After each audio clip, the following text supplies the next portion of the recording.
रद्द व्हावी या भूमिकेतून सर्व विभागांना निवेदन देऊन रीतशीरपणे आपल्या सर्व ग्रामवासियांच्या हितासाठी उपोषणाला बसलेले आहेत आणि त्या उपोषणाच्या माध्यमातून गेले 4 दिवस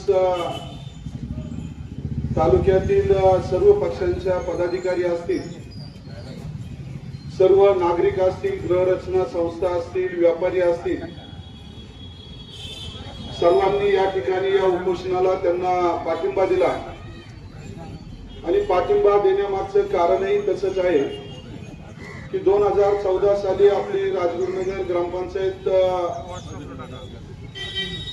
कार्यरत होती आणि तेव्हापासून नगर परिषद आपल्या राजगुरुनगरला निर्माण झाली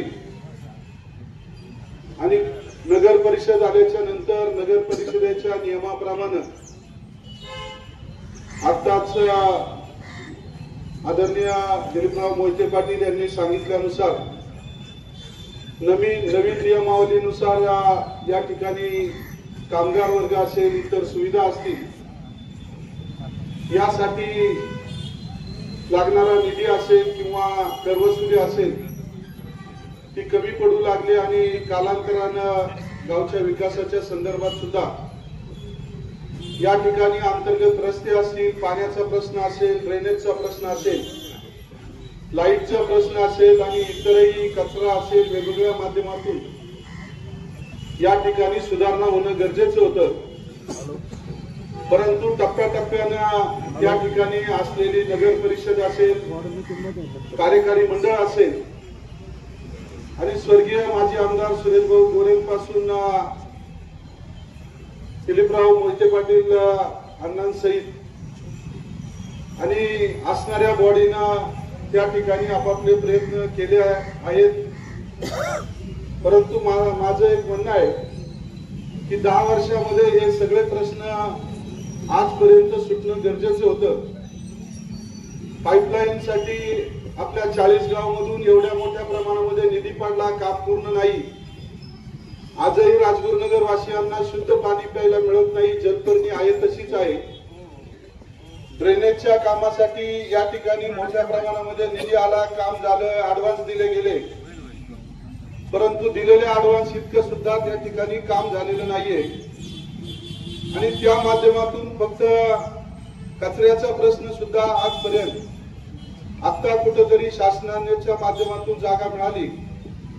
कॉलेज असेल, पोलीस स्टेशन असेल, अण्णाभाऊ साठे नगर असेल, त्या ठिकाणचे बांबळे डॉक्टरांसहित सर्व दवाखाने असतील, आजही गेलं तरी नाक दाबून त्या ठिकाणी आपल्याला काम करावं लागतं आणि अशा परिस्थितीमध्ये मूळ प्रश्नांना आजपर्यंत का हात घातला गेला नाही किंवा मूळ प्रश्न सोडवण्यासाठी सर्व मंडळींनी आजपर्यंत एकत्र येणं गरजेचं होतं. परंतु त्या गोष्टी आजपर्यंत घडल्या नाहीत. मी दीपकला धन्यवाद देतो की तुझ्यामुळे तरी आज सर्व मंडळी एका व्यासपीठावर या ठिकाणी आलेली आहेत आणि त्या माध्यमातून आज सर्वांना मी आवाहन करू इच्छितो की आपल्या ड्रेनेजच्या संदर्भातला असणारा त्या ठिकाणी एसटीबीटी प्लांटचा विषय असेल, 24 तास लाईट आणि आपल्या वेतळावरून येणारं शुद्ध पाणी आपल्याला यासाठी करणारे प्रयत्न असतील किंवा कचरा डेपोच्या संदर्भातला प्रश्न असेल किंवा अंतर्गत विकासाची कामं असतील, या संदर्भात आपल्या सर्वांना एकत्र येऊन सरकार येतात, बदलतात, कार्यकर्ते तेच आहेत. आपल्या सर्वांच्या माध्यमातून जर एकत्रितपणे भगवान शेठ आपण पाठपुरावा केला तर निश्चित या सर्व गोष्टींना यश आल्याशिवाय राहणार नाही.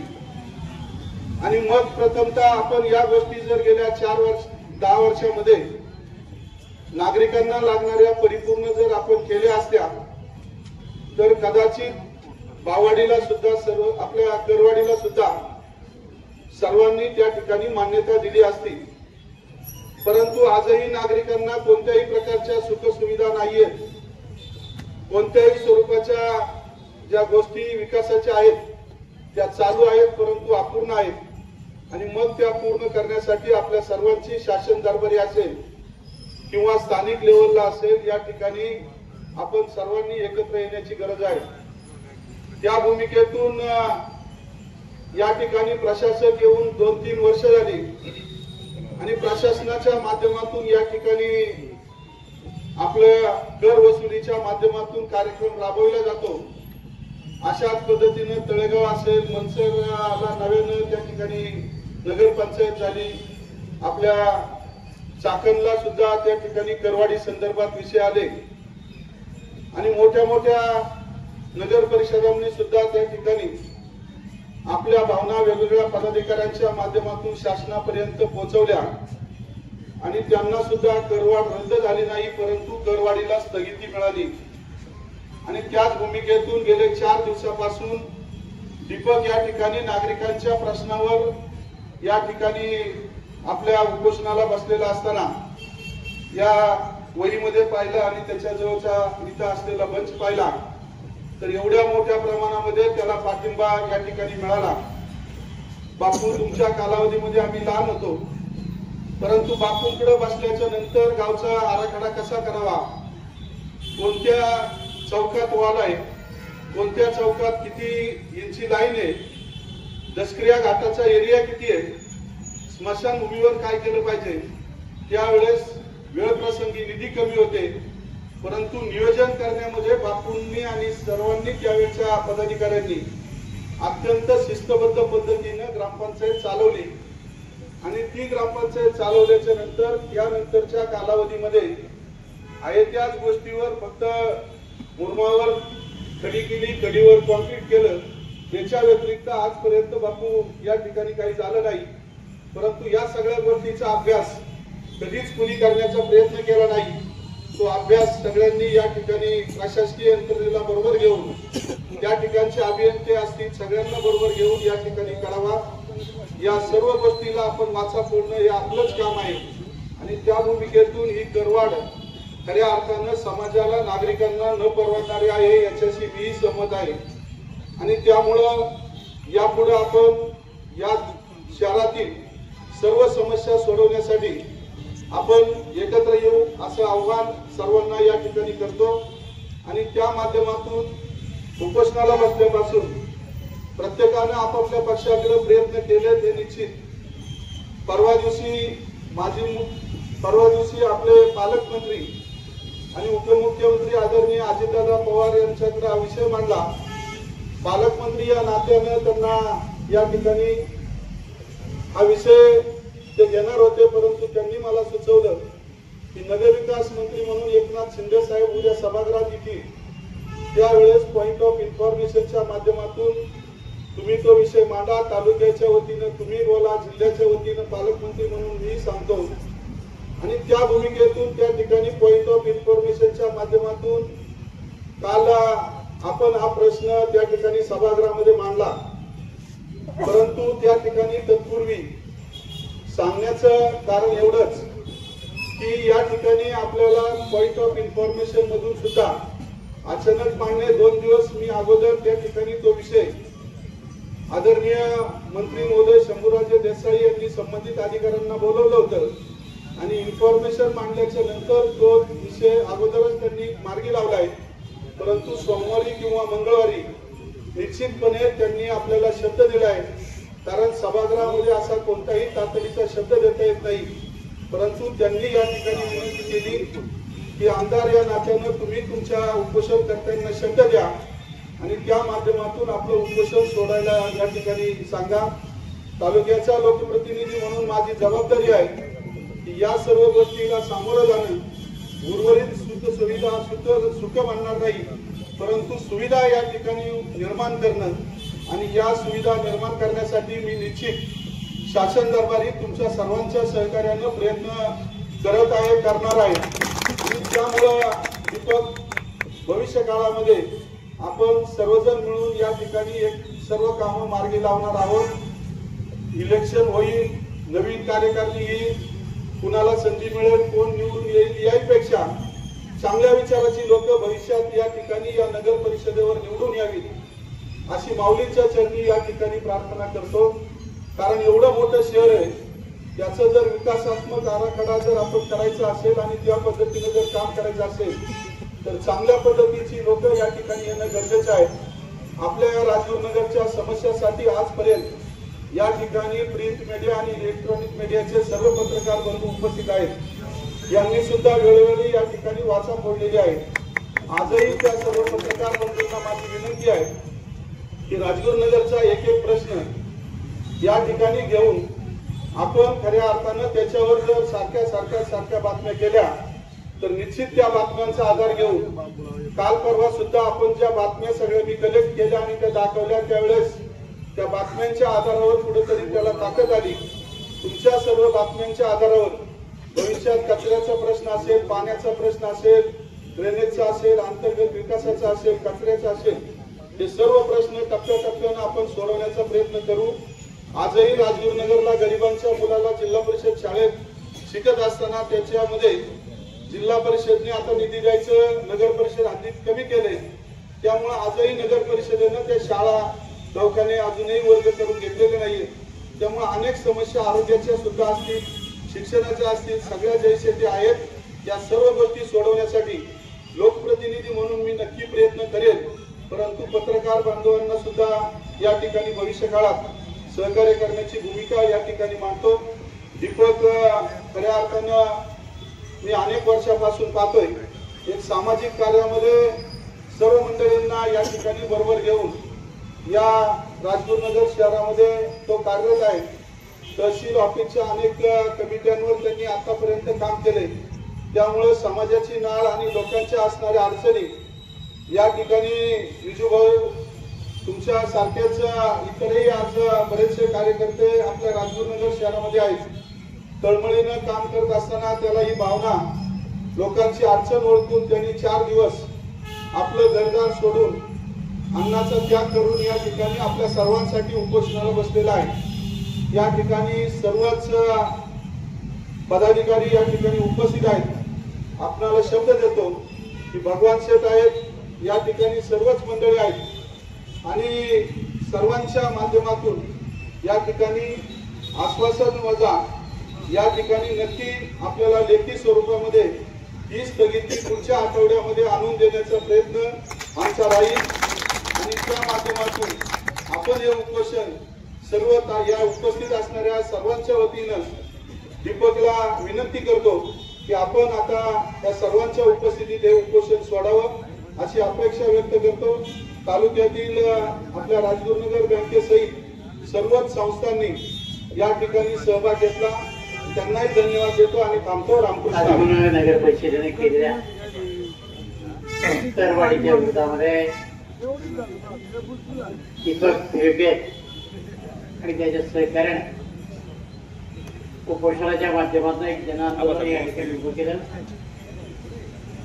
त्यांना पाठिंबा देण्याकरता आपण सर्वजण या ठिकाणी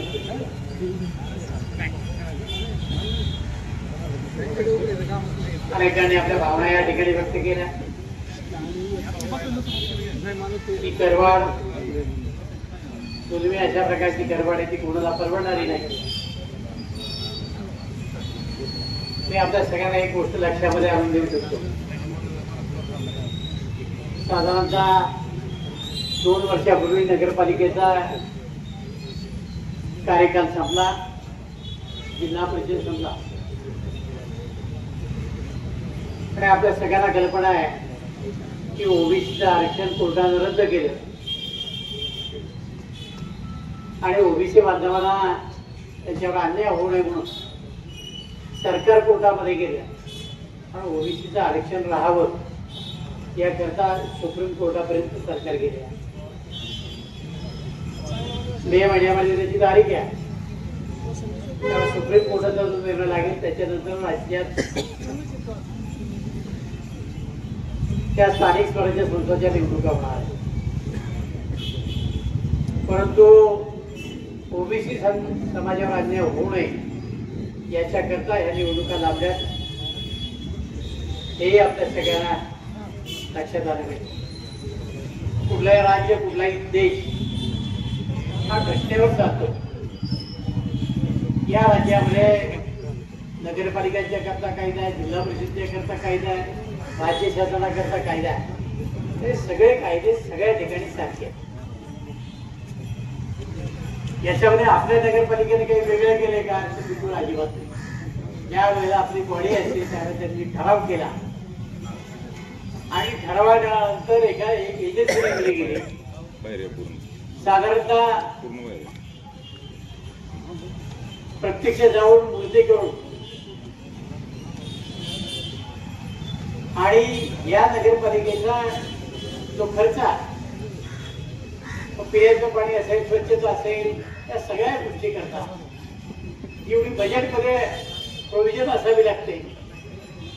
या ठिकाणी आपल्या सगळ्यांना काही कल्पना आहे की ज्यावेळेला ग्रामपंचायतीची नगरपालिका झाली त्यावेळेला कर्मचाऱ्यांची संख्या प्रमाणापेक्षा जास्त आहे आणि प्रशासनावरचा खर्च एवढा प्रचंड आहे. तो येणारा इन्कम हा सगळा पगारावर जात होता आणि विकासाच्या बाबतीमध्ये पैसे येत होते.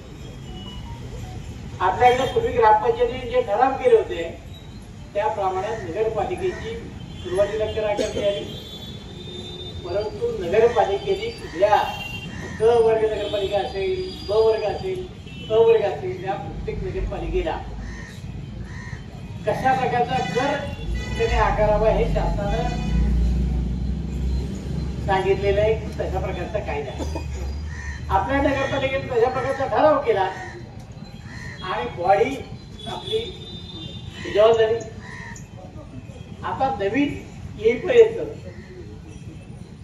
त्या सगळ्या संस्थेचे रिपोर्ट आले, कशा पद्धतीचं करवाढ करावी हे ठरलं आणि नेमके सगळे अधिकारी प्रशासनाला आले. आता प्रशासकाला कुठल्याही पद्धतीनं त्या ठरावामध्ये बदल करण्याचा अधिकार नाही. आता प्रश्न असा निर्माण झाला की मग आपणच आपल्या त्याला आपल्याच लोकप्रतिनिधी केलेल्या ठरावाचं त्याला नगराध्यक्षाला करायचे त्याचं इम्प्लिमेंटेशन फक्त या सीओने केलं. याच्यामध्ये त्यांनी काही चूक केली असं अजिबात नाही. आपला एक गैरसमज डोक्यातून काढून टाका. आता हा जर ठराव बदलायचा असेल तर परत बॉडी येईल आणि त्या बॉडी ठराव करूनच आपला त्याच्यामध्ये काही करामध्ये सवलत देता येते का ती देता येईल आणि त्याचा प्रशासकाला कुठलाही धोरणात्मक निर्णय घ्यायचा अधिकार नाही. तेव्हा आता आपण जरी सगळे ठरवलं उद्या सगळे ते अधिकारी आले ते काय करणार, आपल्या भावना कलेक्टरला सांगेल, कलेक्टर राज्य सरकारला सांगेल, तरी सुद्धा निर्णय होऊ शकत नाही. हळूहळू जोपर्यंत ह्या निवडणुका होणार नाही तोपर्यंत याला फक्त स्थगिती द्यावी अशा प्रकारची भूमिका आपण घेतली. चाकणला ती स्थगिती मिळाली, आळंदीला मिळाली आणि खेडला सुद्धा आपल्याला माहिती आहे की रवींद्र गुजराती आणि सगळे व्यापारी त्यांचं जे ग्राहक त्याच्या माध्यमातून अजित पवार जेव्हा कार्यक्रमाला आले त्यावेळेला आपण त्यांना निवेदन दिलं. निवडणुकीचा काळ होता त्यावेळेला त्यांची तात्पुरती स्थगिती झाली. पण आता मार्च महिना आहे, जसे आपल्याला हिशोब करावे लागतात तसे नगरपालिकेला करावे लागतात. ही करवाढ का वसूल झाली नाही तर दिलेली स्थगिती त्या लेखी स्वरूपातली नव्हती. त्यामुळं आता त्यांना हे आपल्याला पाठवावं लागेल. आता याच्यावर नगरविकास खाते ज्या मंत्र्याकडे आहे त्यांना परत एकदा स्थगिती द्यायला राज्याच्या मुख्यमंत्र्याला देता येईल आणि यांनी स्थगिती दिली जोपर्यंत आपल्याकडं नवीन बॉडी निवडून येत नाही तोपर्यंत याच्यामध्ये सुधारणा करणं शक्य नाही हे लक्षामध्ये द्यावं. आता दीपक भिवंडी या ठिकाणी उपस्थित केलं ते आपल्या सगळ्याच्या येतच आहे, माझ्या सगळं आपलं सगळेच आहे. त्याने एवढा एकदम टॅक्स भरणं हे तुम्हाला मला कुणालाही शक्य नाही. त्याचा अर्थ अजिबात टॅक्स वाढू नये असंही होत नाही. टॅक्स हा दूर सरकारच्या नियमाप्रमाणे त्याप्रमाणे घ्यावा. तिथं दर्जाची नगरपालिका त्या पद्धतीने टॅक्स वसूल करावा हे आमचं त्यामध्ये मत आहे. आता बाबाजींनी काल त्या ठिकाणी पॉइंट ऑफ इन्फॉर्मेशन कारण आपल्याला माहिती की सभागृह चालत असताना कुठे जर असा औचित्याचा प्रकार घडला, चुकीची काही घटना घडली, उपयोग सभागृहाचं लक्ष वेधता येतं या औचित्याच्या मुद्द्याद्वारे किंवा पॉईंट ऑफ इन्फॉर्मेशनद्वारे. आपण जे अध्यक्ष असतात, सभापती असतात, त्यांना तशा पद्धतीचं पत्र देऊ शकतो, पॉईंट ऑफ औचित्याचा मुद्दा मांडू शकतो. आणि असं जर काही महत्त्वाचं असेल तर पॉईंट ऑफ इन्फॉर्मेशन त्या ठिकाणी मांडता येतं. पण ज्यावेळेला सभागृहामध्ये अचानक एखादा प्रश्न मांडला जातो त्यावेळेला त्याचं सखोल उत्तर कधी प्रश्न नसतं. कारण आयत्या वेळेला विचारलेला जो प्रश्न असतो प्रशासनाकडे किंवा मंत्र्याकडे उत्तर नसतं. पण याची जर लक्षवेधी झाली तर लक्षवेधी ही महिना 2 महिने अगोदर द्यावी लागते आणि त्या लक्षवेधीला सखोल उत्तर प्रशासनाकडे जातं. त्यामुळे काल सुद्धा मंत्र्यांनी जरी उत्तर दिलं तरी त्या उत्तरामधनं लगेच राजकारणाकरता प्रश्न सुटेल असा अजिबात नाही. त्याच्याकरता सखोल अशा प्रकारची माहिती मंत्र्याकडनं जर मागवली आणि त्याच्यावर निर्णय झाला तरच निर्णय होऊ शकतो. आता आपल्या सगळ्यांची जबाबदारी आपण त्याच्या पक्षाच्या वतीनं, कारण शरद फुले पाटील या ठिकाणी गेले, राज्याचे मुख्यमंत्री आपल्याला माहिती आहे की मुख्यमंत्र्याला सगळ्या मंत्र्यांच्या वरचे अधिकार असतात. एखाद्या मंत्र्याने निर्णय घेतला, उपमुख्यमंत्री घेतला तरी त्याच्यात हस्तक्षेप करता येतो, ओव्हररूल करता येतं आणि निर्णय घेता येतो. तसं ते शरदरावांनी तो प्रयत्न करावा. राज्याचे अर्थमंत्री आदरणीय अजितदादा, मी माझ्या पद्धतीने आमच्या पक्षाच्या वतीने प्रयत्न करू. नगरविकास खातं हे आदरणीय एकनाथ शिंदेकडे, या ठिकाणी शिंदे पदाधिकारी त्यांनी तशा पद्धतीचा प्रयत्न करावा. यांनी त्यांनी आपापल्या पद्धतीने प्रयत्न करावा आणि लोकप्रतिनिधी म्हणून आवाजी आपापल्या पद्धतीच्या ठिकाणी त्याचे विचार मांडतो. आपण सगळ्यांनी हा विचार केला की याच्यातनं 100% मार्ग निघू शकतो आणि एक राजकारणाचे जोडे बाजूला ठेवतो.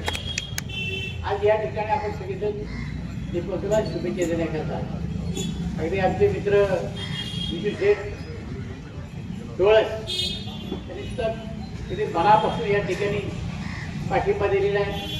आपल्याला माहिती की विजूची एक कशी येते की गुन्हा अन्याय झाला तर त्याच्या इतकं आक्रमक कोणी नसतं आणि म्हणून त्याला या सगळ्या गोष्टी समजाव्यात म्हणून हा सगळ्या सांगण्याचा प्रयत्न केलेला आहे. आम्हाला आनंद आहे. हा, त्यामुळे माझी माझी आणि भावी एकत्र आला याचा उत्तंड म्हणजे जास्त आनंद झाला. कोणत्या पक्षात आहे पत्रकार मी तो म्हणतो या आंदोलनाबरोबर या बरोबर याही विचार करावा.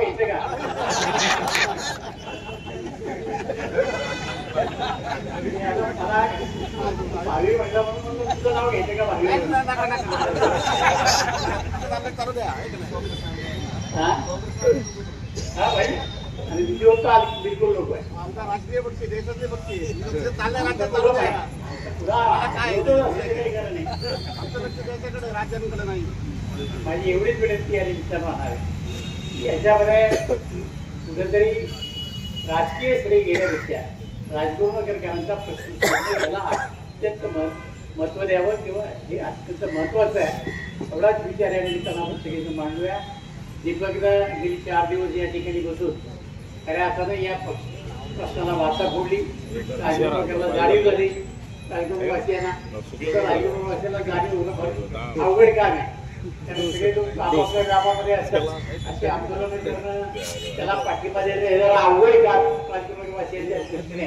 तरी सुद्धा या प्रश्नावर आज सगळे एकत्र आले म्हणून राजगुरुवासियांचं पहिल्यांदा मी अभिनंदन करतो आणि निश्चितपणाने या प्रश्नाला न्याय मिळेपर्यंत आपण सगळेजण एकत्र राहू आणि कसल्याही परिस्थितीमध्ये आपण त्याला न्याय मिळवून देऊ. या करतो हा दरबार आहे की या निमित्ताने कशी थांबेल, कमीत कसा तर कमी होईल त्याचा विचार आपण सर्वजण करू. मी आदरणीय बाबाजी वाटचे असतील, आमचे कैलासराव सांडवड असतील, असे सगळे जे पदाधिकारी आहेत सगळ्यांच्या वतीनं या ठिकाणी आम्ही सगळे सहभागी आहोत. आज जरा थोडंसं आमच्या गणेश तिगड्यांनी मुख्य बँकेचे संचालक झाले, चेअरमन झाले, मी इतक्या लवकर राजकारणाला कंटाळले. मात्र आश्चर्य वाटतंय पण हे असंच चालायचं. त्यामुळे राजकारणामध्ये हे चढ उतार वेगळे असतात. काही लोकांच्या भावना म्हणजे संपूर्ण राजकारण असतं. त्यामुळे इतक्या लवकर कंटाळा येऊ नका आणि नेहमी माणसाने पॉझिटिव्ह राहिलं पाहिजे. असं एकदम निगेटिव्ह होऊन कधी प्रश्नाचं उत्तर मिळत नाही. प्रश्नाच्या उत्तराकरता खूप वेळ द्यावा लागतो आणि राजकारणामध्ये जो संयमाने घेतो, जो वेळ देतो, त्याला भवितव्य असतं. एवढंच तुम्हाला एकदम सांगतो. त्यामुळे एकदम अशी काही टोकाची भूमिका घेऊ नका आणि राजकारण तर नकोच असे काय. तुम्हाला काय अध्यक्षाचा त्रास वाढलाय का?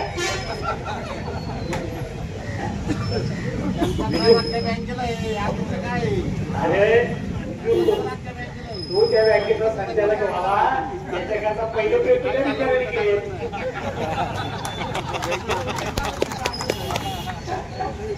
त्यामुळे त्याला बिचारायला कंटाळा येणार एवढं तरी त्यामुळे एवढीच विनंती तुम्हाला दोघांना करतो. आपल्या राजगुरुनगर नगर परिषदेने आपल्या कार्यक्षेत्रातील जो टॅक्स भरमसाठ वाढवलेला आहे, मालमत्तांची मोजणी केल्यानंतर त्यांच्याकडे जी कर निर्धारणाची पद्धती आहे त्याचा उपयोग करून करवाढ करणं ही बदलत्या काळामध्ये त्यांना गरज वाटली. परंतु ती किती टक्क्याने वाढवावी, ती इतकी भरमसाठ पद्धतीने वाढवली की सर्वसामान्य माणूस त्याच्या उत्पन्नाच्या प्रमाणामध्ये हा टॅक्स भरू शकत नाही. आणि या राजगुरू नगर परिषदेच्या निर्णयाच्या विरोधामध्ये ॲडव्होकेट दीपकजी तिगडे सामाजिक कार्यकर्ते यांनी यापूर्वी नगर परिषदेला निवेदन दिलं, इतर प्रशासकीय अधिकाऱ्यांना निवेदन दिलं, लोकप्रतिनिधी असतील, मंत्री असतील, सगळ्या ठिकाणी निवेदन देण्याचा प्रयत्न केला. परंतु केवळ निवेदनाच्या माध्यमातून या करवाढीला स्थगिती आली नाही. म्हणून त्यांनी 4 दिवसापासून हे उपोषण या ठिकाणी सुरू केलं आणि सर्वच राजकीय पक्षांच्या बरोबर सर्व सामाजिक संघटना असतील, इथल्या गृहनिर्माण संस्था असतील, इथल्या वेगवेगळ्या जाती धर्माच्या त्या ठिकाणी वेगवेगळे ट्रस्ट असतील, या सगळ्यांनी त्यांच्या उपोषणाला पाठिंबा दिलेला आहे. खरं तर गेल्या 2-3 वर्षामध्ये शहरी भागामधल्या नगर परिषद असतील किंवा ग्रामीण भागातल्या ग्रामपंचायती, पंचायत समिती आणि जिल्हा परिषद असेल, या लोकल बॉडीच्या निवडणुका न झाल्यामुळं त्याचे अनेक दुष्परिणाम आपण पाहतोय. ज्यावेळेला लोकल बॉडी अस्तित्वात असते त्यावेळी सगळ्याच पक्षाचे कुणी ना कुणी प्रतिनिधी त्या सभागृहामध्ये असतात आणि प्रशासनाकडनं शासनाच्या निर्णयानुसार कुठलाही प्रस्ताव आला तर तो लोकांच्या दृष्टीने व्यवहारी आहे का, लोकहिताचा आहे का, हे पाहण्याचं काम कुठल्याही पक्षाचा लोकप्रतिनिधी असला तरी तो निश्चितपणे करत असतो. आणि लोकांची भूमिका मानून व्यवहारिक आहे हा निर्णय तिथला पीठासन अधिकारी आमचा लोकप्रतिनिधी असतो आणि त्यामुळे लोकहिताचे निर्णय होतात. दुर्दैवानं गेली काही वर्ष हा सगळा ताबा प्रशासनाकडे आहे आणि लोकल बॉडीचे सर्व अधिकार हे प्रशासनाकडे देण्यात आलेले आहेत. आणि त्यामुळे प्रशासनाने लोकांच्या भावनेचा कुठे विचार न करता, व्यवहारी विचार न करता, कायद्याचे दिलेल्या अधिकाराचा दुरुपयोग करत ती प्रचंड दरवाढ केलेली आहे. आदरणीय शांताराम बापूंनी त्यांच्या स्वतःच्या प्रॉपर्टीच्या टॅक्सचं उदाहरण इथे ठेवलं. अनेक प्रकारे स्वतः ग्राहकांनी, नागरिकांनी त्यांच्या व्यावसायिक गाड्या असतील किंवा निवासस्थानं असतील यांच्या टॅक्स पावत्या इथे आणून दिल्यात की आम्हाला पूर्वी येणारा टॅक्स आणि आता त्याच्यात झालेली प्रचंड वाढ ही इतकी मोठी आहे की त्याची कल्पना आपण करू शकत नाही. एखाद्या संस्थेचं उत्पन्न वाढवण्यासाठी टॅक्स वाढवणं, पण तो किती वाढवला पाहिजे याचा व्यवहारी विचार करायला पाहिजे. आणि उत्पन्नाचे अन्य देखील स्रोत असतात, राज्य शासन आणि केंद्राची अनुदानं असतात, वेगवेगळ्या योजना संस्थांना मिळत असतात आणि म्हणून फक्त टॅक्सच्या रूपाने पैसा वसूल करणं हा नगर परिषदेने घेतलेला निर्णय चुकीचा आहे. आणि म्हणून मी परवा देखील दीपक तिगडे आणि त्यांच्या सहकार्यांना भेटलो. केवळ पाठिंबा न देता त्या ठिकाणी त्यांचा विषय समजावून घेऊन या सत्रामध्ये ज्या पद्धतीनं चाकण नगर परिषदेने केलेली करवाढ स्थगित देण्यात आली त्याच पद्धतीनं इथल्याही करवाढीला स्थगिती मिळावी म्हणून त्या ठिकाणी आम्ही राज्यमंत्री माधुरीताई मिसाळ असतील, मुख्यमंत्री देवेंद्रजी फडणवीस असतील, उपमुख्यमंत्री आणि नगरविकास ज्यांच्याकडे खातं आहे एकनाथजी शिंदे असतील यांना तातडीने ईमेल केले आणि आम्ही सगळं शिष्टमंडळ घेऊन त्यांना भेटणार आहे. सगळेच राजकीय पक्षाचे नेते त्यांच्या पद्धतीने प्रयत्न करतायत आणि म्हणून मला वाटतं हा विषय राजकारणाच्या विषयाकडे न येता राजगुरुनगर वासियांचं हित साधण्यासाठी या ठिकाणी या क्रमवारीला स्थगिती देणं आणि भविष्यामध्ये ज्या वेळेला निवडणुका होतील त्यावेळी लोकल बॉडीच्या माध्यमातून याचं व्यवस्थित व्यवस्थापन करणं आणि या शहराचा सुनियोजित विकास करणं कोण एक व्यक्ती किंवा एखादाच व्यक्ती त्या दिशेला राजगुरुनगर शहराला सर्वांनी विकासाकडे नेऊ शकत नाही आणि त्यामुळे सगळ्या लोकप्रतिनिधींची सगळ्या राजकीय पक्षांची काही भूमिका असतात, मतं असतात, काही चांगल्या कल्पना असतात, विकासाची काही भूमिका असते आणि कोणतंही शहर पुढे न्यायचं असेल यशवंतराव चव्हाणांनी म्हटलेलं आहे की सर्वांगीण विकासासाठी जिव्हाळ्याच्या सर्व शक्ती एकवटण्याची आवश्यकता असते. सामाजिक कार्यकर्ते असू देत, NGO असू देत, नागरिक असू देत, या सगळ्यांच्या सूचना घेऊन काम करायचं असतं आणि म्हणून भविष्यामध्ये तशा प्रकारचा प्रयत्न आपण सगळेजण राजकारणाचे जोडे थोडे बाजूला काढून एकत्रपणे प्रयत्न करूया. दीपकना मी विनंती करतो की आपण या प्रश्नाकडे लक्ष वेधलं, प्रामाणिकपणाने याचा अभ्यास केला, लोकांच्या टॅक्स पावत्या गोळा केल्या, सरकारी दरबार निवेदन दिली, उपोषणाचं जे लोकशाहीतलं आपलं हत्यार आहे ते आपण वापरलं. परंतु आता या उपोषणामध्ये बऱ्याच वेळा तरुण वयामध्ये केलेली उपोषणं नंतरच्या काळामध्ये शारीरिकदृष्ट्या ही अतिशय धोक्याची ठरतात आणि म्हणून आता आपण फार दिवस त्याच्यामध्ये उपोषण न करता सर्वच आपले आजीमाजी लोकप्रतिनिधी आलेले आहेत, सगळ्यांनी आपला पाठिंबा दिलेला आहे, सगळ्यांनी हा विषय उचललेला आहे आणि म्हणून आपण सगळ्यांची एक विनंती स्वीकारून आपण आपल्या सगळ्या सहकाऱ्यांनी हे उपोषण मागे घ्यावं. आम्ही सगळेजण त्या ठिकाणी आपल्यासाठी पुढच्या 2-3 दिवसामध्ये आग्रही प्रयत्न करू आणि 100% या करवाढीला स्थगिती मिळेल असा विश्वास या ठिकाणी देतो आणि दीपकला पुन्हा एकदा उपोषण सोडण्याची विनंती करतो आणि थांबतो. धन्यवाद.